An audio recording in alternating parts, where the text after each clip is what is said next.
ஆம்ஸ்ட்ராங்கின் உடல் கட்சி அலுவலகத்தில் அடக்கம் செய்யப்படுமா என்ற ஒரு கேள்விக்கான பதில்தான் தற்பொழுது விசாரணையாக சென்று கொண்டிருக்கிறது. இந்நிலையில் நீதிபதி தரப்பிலிருந்து பல்வேறு கருத்துக்களும் தற்பொழுது பதிவு செய்யப்பட்டு வருகிறது. இது தொடர்பான முக்கிய செய்தியை நாம் பார்த்து வருகிறோம். தொடர்ந்து கூடுதல் விவரங்களை வழங்க இணைகிறார் செய்தியாளர் பிரகாஷ். இப்போ நீதிபதி தரப்பிலிருந்து இந்த விசாரணையின் போது என்னென்ன கருத்துக்கள் முன்வைக்கப்பட்டிருக்கிறது? விரிவான தகவல்கள். வழக்கு விசாரணை தொடங்கிய உடனேயே சங்கர சுப்பு, அதாவது ஆம்ஸ்ட்ராங் தரப்பு வழக்கறிஞர் சங்கர சுப்பு ஆஜராகி இருக்கிறார். அவர் ஆம்ஸ்ட்ராங்கினுடைய வரலாறு, அவருடைய வாழ்க்கை வரலாறை தெரிவித்த பிறகு, இந்த கொலை சம்பவத்தை எல்லாம் விவரித்த பிறகு அவருடைய உடல் கட்சி அலுவலகத்தில், பெரம்பூரில் இருக்கக்கூடிய கட்சி அலுவலகத்தில் அடக்கம் செய்வதற்கு அனுமதி வழங்க வேண்டும் என்று தன்னுடைய தரப்பு வாதத்தை முன்வைத்தார்.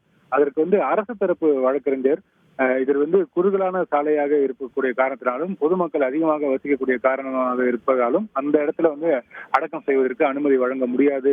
அதற்கு அருகாமையிலேயே, அதாவது ஆம்ஸ்ட்ராங்குடைய வீட்டுக்கு அருகாமையிலேயே ஒரு இடத்தை அரசு தேர்வு செய்திருக்கிறது. அந்த இடத்துல அடக்கம் செய்து கொள்ளலாம் என்று அரசு தரப்பிலிருந்து தெரிவித்திருக்கக்கூடிய நிலையில நீதிபதியும் பல்வேறு கருத்துக்களை சுட்டிக்காட்டியிருக்கிறார். குறிப்பாக அது ஆம்ஸ்ட்ராங்குடைய மரணம் ஒரு பெரிய இழப்பாக இருந்தாலும் சட்ட விதிகள் என்று ஒன்று இருக்கிறது. அந்த விதிகளை மீற முடியாது. குடியிருப்பு பகுதிகளில் அடக்கம் செய்வதற்கு அனுமதி வழங்க முடியாது. சட்டப்படி குடியிருப்பு பகுதிகளில் அடக்கம் செய்ய முடியாது என்று நீதிபதியும் தன்னுடைய கருத்தை தெரிவித்திருக்கிறார். நெருக்கடியான பகுதி, சிறிய சாலையாக இருக்கக்கூடிய அந்த பகுதி என்ற காரணத்தினாலும், பொதுமக்கள் அதிகமாக வசிக்கக்கூடிய பகுதி என்ற காரணத்தினாலும், நாளைய தினம் வரும் காலங்களில் ஏதாவது அசம்பாவிதம் ஏற்பட்டால் அதற்கு யார் பொறுப்பு என்று நீதிபதி கேள்வி எழுப்பியிருக்கிறார். அதற்கு அத்ராஸ் நெரிசல் சம்பவத்தை நீதிபதி சுட்டிக்காட்டியிருக்கிறார். எதிர்காலத்துல ஏதேனும் நெரிசல் ஏற்பட்டால் யார் அதற்கு பொறுப்பேற்பது என்று நீதிபதி கேள்வி எழுப்பியிருக்கிறார். பெரிய சாலை, பெரிய இடம் இருந்தால் சொல்லுங்கள், அதற்கு ஏற்றாறு போல உத்தரவு பிறப்பிக்கிறேன் என்று நீதிபதியும் தன்னுடைய கருத்தை தெரிவித்திருக்கிறார். தொடர்ந்து பல்வேறு வாதங்கள் முன்வைக்கப்பட்டு வருகிறது. அரசு கூடுதல் தலைமை வழக்கறிஞர் தரப்புல கட்சி அலுவலகம் அமைந்திருக்கக்கூடிய பகுதி நெரிசல் நிறைந்த பகுதி என்பதற்காக ஆதாரங்களை வரைபடங்களாக சமர்ப்பித்திருக்கிறார். அதாவது அந்த பகுதியினுடைய மேப், எப்படி அந்த இடம் என்ன மாதிரி ஒரு நெருக்கடியான பகுதியாக இருக்கிறது என்பது குறித்த அந்த வரைபடங்களை தற்போது நீதிபதியிடம் சமர்ப்பித்து வருகிறார். அதன் தொடர்ச்சியாக இந்த வாதமானது தொடர்ந்து நடைபெற்று வருகிறது.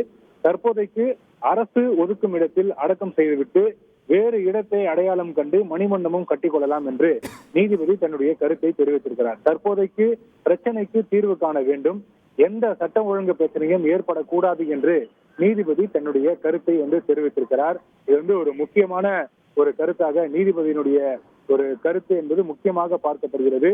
தற்போதைக்கு அரசு ஒதுக்கும் இடத்தில் அடக்கம் செய்துவிட்டு வேறு இடத்தை அடையாளம் கண்டு மணிமண்டபம் கட்டிக்கொள்ளலாம் என்று நீதிபதி தன்னுடைய கருத்தை தற்போது தெரிவித்திருக்கிறார்.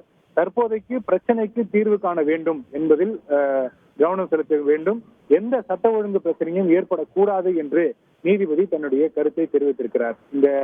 இது கருத்துக்கு பின்னணியிலும் பல விஷயங்கள் இருக்கிறது. நேற்று தினமே ஆம்ஸ்ட்ராங்கினுடைய உடலை வாங்க மறுத்து சாலை மறியல் போராட்டம், அது பெரம்பூர் செல்லியம் பகுதியாக இருந்தாலும் சரி, அதே போல ராஜீவ்காந்தி அரசு பொது மருத்துவமனை அமைந்திருக்கக்கூடிய பூந்தமல்லி நெடுஞ்சாலை பகுதியாக இருந்தாலும் சரி, உடலை வாங்க மறுத்து பகுஜன் சமாஜ் கட்சியினுடைய தொண்டர்கள் தொடர்ந்து சாலை மறியல் போராட்டத்தில் ஈடுபட்டாங்க. உடலை வாங்க மறுத்து பல்வேறு போராட்டங்களை தங்களை ஈடுபடுத்திக் கொண்டாங்க. இந்த நிலையில தற்போது அரசு ஒதுக்கும் இடத்தை அடக்கம் செய்துவிட்டு வேறு இடத்தை அடையாளம் கண்டு மணிமண்டபம் கட்டிக்கொள்ளலாம் என்று நீதிபதி தன்னுடைய கருத்தை பதிவு செய்திருக்கிறார். குறிப்பாக எந்த சட்டம் ஒழுங்கு பிரச்சனையும் ஏற்படக்கூடாது என்று நீதிபதி தெரிவித்திருக்கிறார். இந்த யோசனை குறித்து மனுதாரரிடம் கேட்டுக் கொள்ளுங்கள், உத்தரவு பிறப்பிக்கிறேன் என்று தெரிவித்திருக்கிறார். நன்றி பிரகாஷ், உங்களுடைய விரிவான தகவல்களுக்கு. குடியிருப்பு பகுதியில் கட்சி அலுவலகம் இருப்பதால் ஆம்ஸ்ட்ராங்கின் உடல் அங்கு அடக்கம் செய்யப்படுமா என்ற ஒரு கேள்வி தொடர்கிறது. இது தொடர்பான விசாரணை நடந்து வரும் நிலையில் நீதிபதி தரப்பிலிருந்தும் பல்வேறு கருத்துகள் முன்வைக்கப்பட்டிருக்கின்றன. குறிப்பாக குடியிருப்பு பகுதிகளில் உடல் அடக்கம் செய்வது சட்ட விதிகளுக்கு புறம்பானது என்ற ஒரு கருத்தும் நீதிபதி தரப்பில் தற்பொழுது பதியப்பட்டிருக்கிறது. விரிவான தகவல்களை செய்தியாளர் பிரகாஷ் வழங்க நாம் கேட்டோம். செய்திகளை உடனுக்குடன் தெரிந்து கொள்ள உடனே சப்ஸ்கிரைப் பண்ணுங்க.